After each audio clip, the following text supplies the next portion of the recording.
and the reason why I scored round 1 of the fight, the main event last night for Frankie, consistency of product.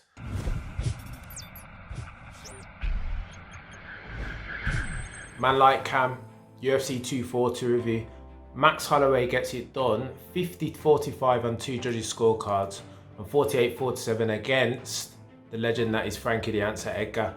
I'm calling BS on those judges' scorecards. How them man saw 50-45? 2 of those judges saw 50-45. They're having a laugh, and them man want to go to Specsavers. Doubt it. I scored that fight. The first time I watched it, I scored that fight 48-47. Frankie Edgar, can you believe? And the reason why I scored it that way is I'm scoring on consistency of product. The first round is a really good case study.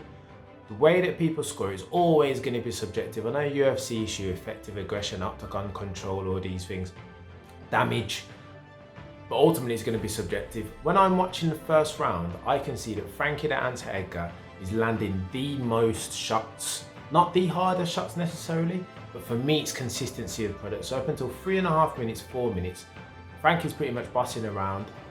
Max has landed a couple punches and then lands the hard uppercut. Fair play, that's the hardest shot of the fight thus far. Nevertheless, Frankie's been bossing it. I can't turn around and score it 10-9 based upon a couple shots that Max has landed. That to me doesn't make sense. I'm gonna draw the analogy back to Sugar Ray Leonard Hagler.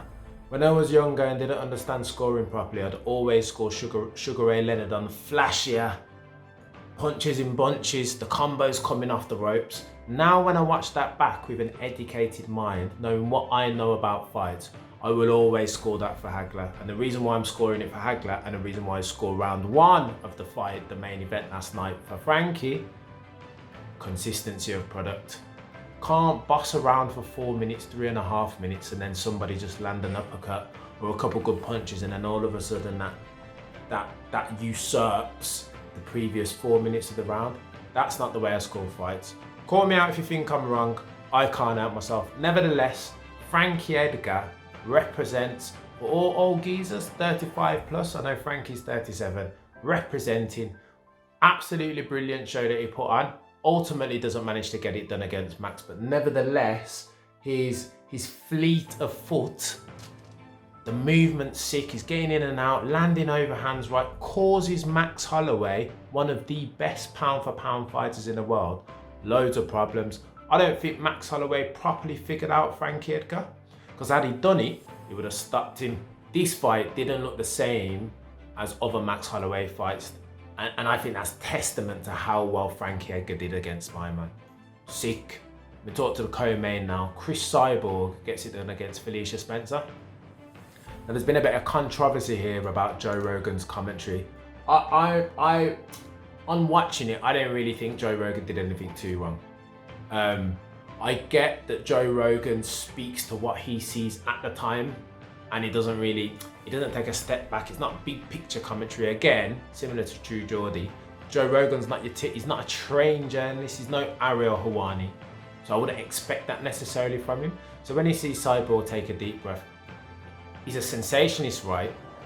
Real time. Oh my God, Chris Cyborg is tired. She might lose this fight, and that's an upset. And I want to be the first commentator before John Anich to call it. So when I rerun the highlights for the next fight, it's my voice that you're going to hear on it calling it. And I think that's the way Joe Rogan thinks. For that, I wouldn't necessarily be so critical. I manage my expectations with Joe because I know he's no Ariel Helwani, and he definitely isn't John Anich. He's not even Dominic Cruz or DC, because he gets jiu-jitsu, but he doesn't get the other technical aspects so much. I know he's a Taekwondo black belt or whatever, but he's never going to be on Dom Cruz's level or Daniel Cormier's level, who are both fighters.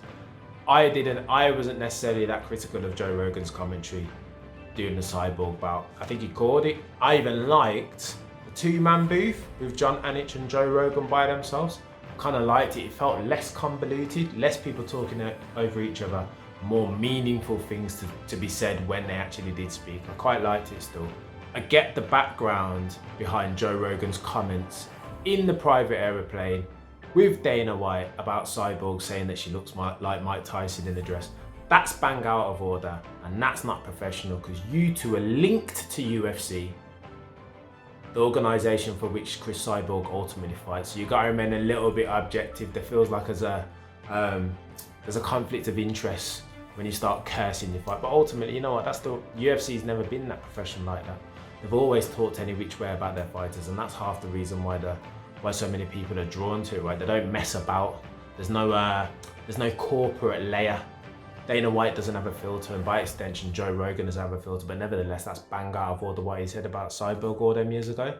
And that's why I think fans are ultimately rearing up against Joe Rogan and the things that he said about Cyborg, that he's almost willing for her to lose. I would reflect that Cyborg, in places, looked a bit vulnerable during that fight. I think she did look a bit vulnerable. She's not the same Cyborg that we've seen in years gone by.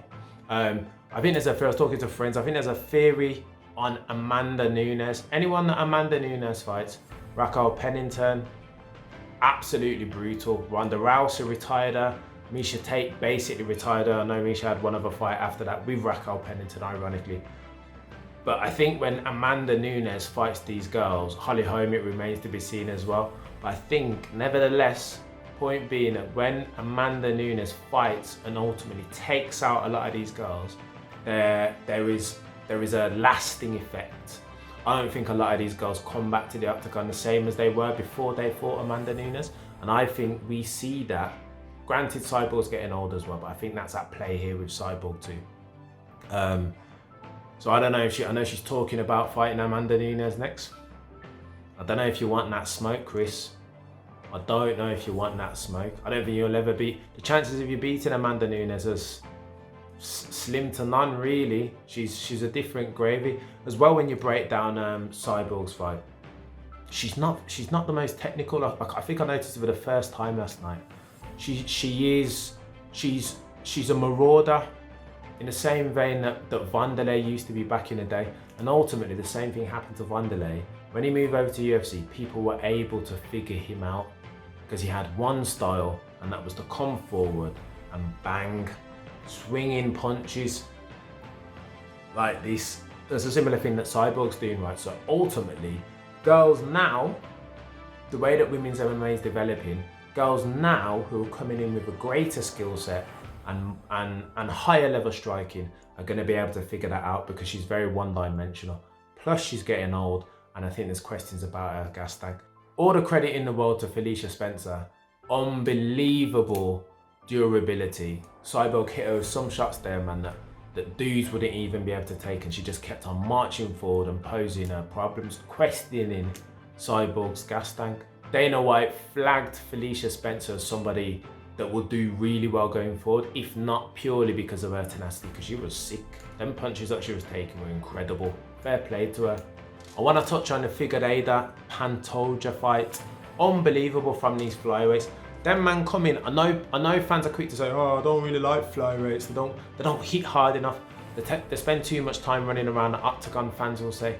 Pantoja and Figueiredo, heavy. Fight of the night by Mars. Each of them got 50 grand bonuses in the bag. Sick. Them man came out to fight, toe to toe, back and forth. Figueiredo ultimately gets his hands raised.